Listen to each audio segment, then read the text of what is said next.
The first time the dome went dark, someone in row H exhaled like they trusted the night. I worked the late shows at the city planetarium. Half tour guide, half janitor of stars. Lonely suits me there. The ceiling becomes a sky. The seats become a small ship, and no one asks me to be brighter than I am. After the meteor show, she waited by the exit with a question that wasn't about comets. "When you dim the lights," she said, "do you ever feel seen for once?" I laughed, then told her the truth. Only when I forget to pretend I know where everything is where it's supposed to be. She came back the next week, and the next. We began as two people under a manufactured sky, speaking in the quiet voices we use in museums and after confessions. I didn't perform facts for her. I pointed. "That hazy patch," I said one night, "is billions of stars pretending to be one." She touched the railing like a conductor feeling her own pulse. "That's us," she murmured. "A lot of ordinary moments pretending to be a single story." We made a habit. Cold noodles in the staff room, walking the empty lobby where the gift shop animals watched us with glass eyes. She fixed the crooked poster by the elevator without comment. I spun the projector to places I'd never taken anyone. She didn't fix me. She let me be unfinished.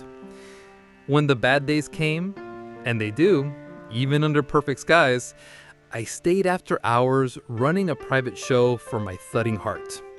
I expected her to love only the globe. Instead, she sat beside me among the empty seats and asked, "Which star do you avoid naming?" I pointed to a blank space that wasn't blank once you knew how to look. She nodded, the kind of nod that says, "Keep going, I can hold it." "Love," she said once, "isn't a spotlight. It's a hand on your back that says, 'Face the dark as long as you need. I've got you.'" We learned each other's maps. She needed mornings ruined by coffee strong enough to wake her up. I needed afternoons where language got left at the door. She wasn't tidy with feelings. I wasn't quick with explanations. We didn't ask each other to rearrange. We agreed to add chairs. There were collisions, the kind you only have when you let someone close enough to bump into your edges. I grew sarcastic when I was scared. She grew quiet when she was hurt. One night, after I wrapped the sentence in thorns instead of flowers, she stood under the dome and whispered, "Are you protecting yourself or pushing me away?" I let the silence do its work. We kept failing in small human ways. Missed calls, mismatched plans. An anniversary I forgot because all my days are the same. But we practiced the unglamorous miracle, returning. She learned to say, "I'm not angry." I learned to say, "I'm not fine." We stopped translating each other into villains. We became readers, careful with margins. On an ordinary Tuesday, we built a tiny ritual. We stood beneath a cluster of simulated stars, and I asked, "What do you want this to mean for you today?" She said, "Permission." I said, "Patience." People imagine love as fireworks. Our version was more like the slow reveal of your eyes adjusting in a dark room. You start by stumbling, then you notice the outline of a chair you can sit in, the safe path between two sleeping things, the way the air keeps holding you even when you don't earn it. When she was going through hard times, I didn't reach for solutions. I printed her a pass that said, "All day, no questions."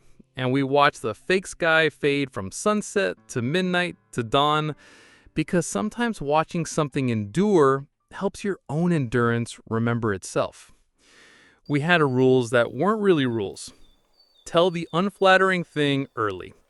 Don't tidy emotions for company. If you must leave, leave your coordinates. And this, when one of us goes dim, the other becomes the wall the light can bounce off of. We never tried to be extraordinary. We tried to be accurate. Accuracy looks like small kindnesses repeated until they've worn a path. A thermos left where a hand will reach. A message that says, "I'm on your side." A pause big enough for better words to arrive. Accuracy forgives without dramatics and apologizes without footnotes. I used to think intimacy was saying, "Look at me." With her, it became, "Look with me." We named constellations out of mundane things. The Bouquet of Receipts, the two chairs that finally face each other.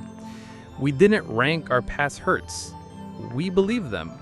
We made room. I still turn the dome dark each night and feel a quiet courage take the room. Sometimes she's there. Sometimes she's not. Both feel true. When she is, she squeezes my hand at the same moment the stars appear, as if to remind me beginnings are allowed to happen more than once. Here's a sentence I keep like a compass. Love is learning the names of someone else's constellations, especially the ones that don't look like anything to you until they do.